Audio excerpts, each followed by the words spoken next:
Sinisimula na palang ipack ng bayaw ko tong biryani at tuwang-tuwa nga siya dyan dahil marami nga daw chicken. Madami nga kaming katulong ngayon na mag-pack. Ay este sila lang pala dahil ako ay patayo-tayo lang ba?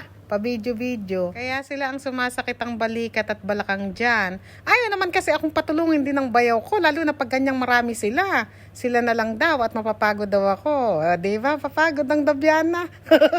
Itong tatlo pala na ito, magkakapatid yan. Ang pupogi, anak yan ang panganay na kapatid ng asawa ko. Kamukhang kamukha nila yung nanay nila. Lalong-lalo na yung panganay, yung katabi ko. Yung nakikita nyo na nakatayo na naka-Pakistani clothes. Tutulong din pala sa amin tong kaibigan ng bayaw ko. Dito lang sa tapat ng bahay ito nakatira. Nanay niya pala yung sinasabi ko sa inyo noong nakaraang linggo na death anniversary. Kaya hindi kami nakapagluto noong linggo. At tingnan nyo siya. Habang ako nagbibideo, hindi man tatayo ang ulo niyan. Hiyang-hiya yan sa katotohanan. Hindi magpapakita sa camera yan. Pasensya na ha.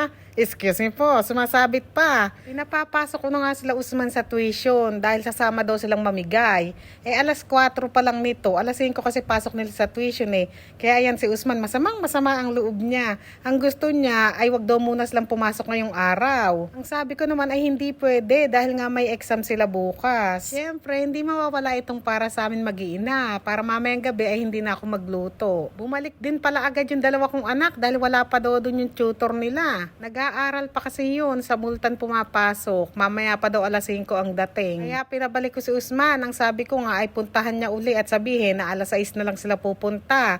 Kasi nga sasama silang mamigay sa akin. Sigurado kasi ako tsak mga alas 6 na kami makakauwi. Buti nga at pumayag naman. Naalala ko rin pala yung Masi, yung naglilinis dito sa biyanan ko. Kaya ayan, kumuha ko ng malaking mangkok at pinalalagyan ko nga dito sa bayaw ko. Dito nga sa street namin, mayroong babae na wala ng asawa.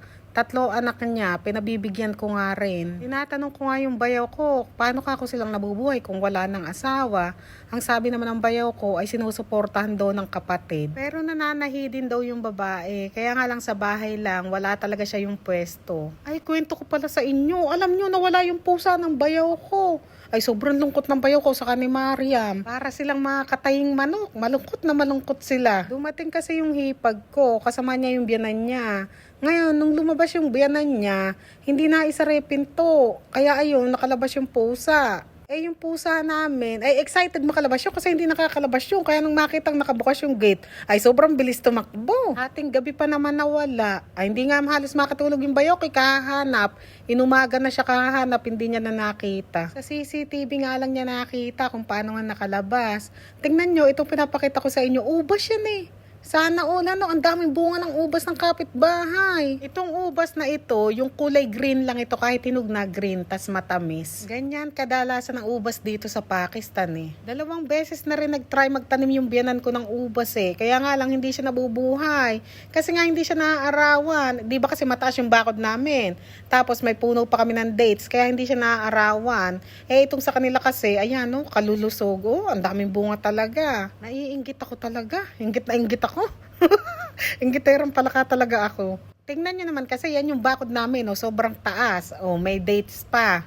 Kapiranggot lang yung lupang taniman namin kasi nga maliit lang yung space ng lupa na ito nabili ng asawa ko Wala kasing pambili ng malaking space kaya dyan tayo sa maliit.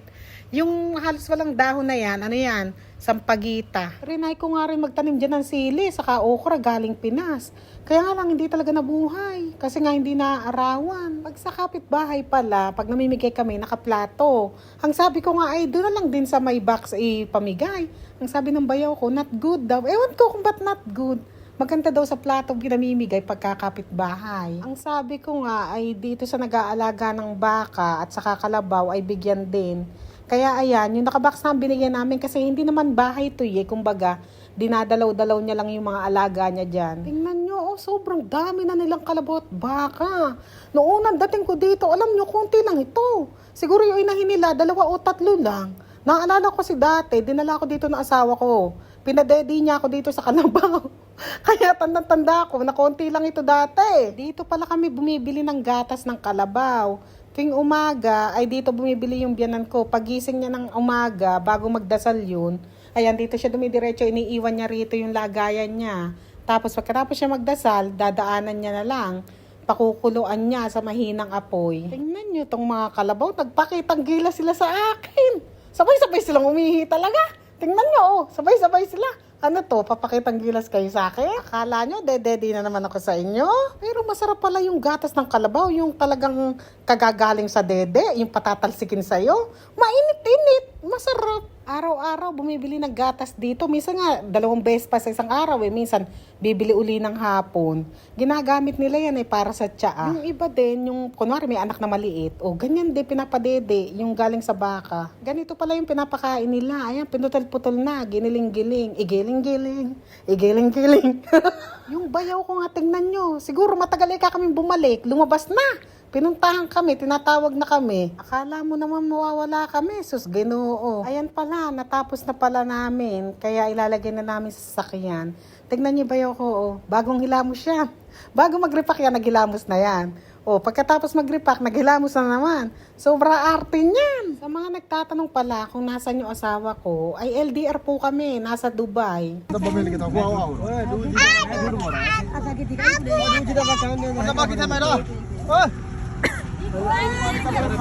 Ya mata, hindi, para.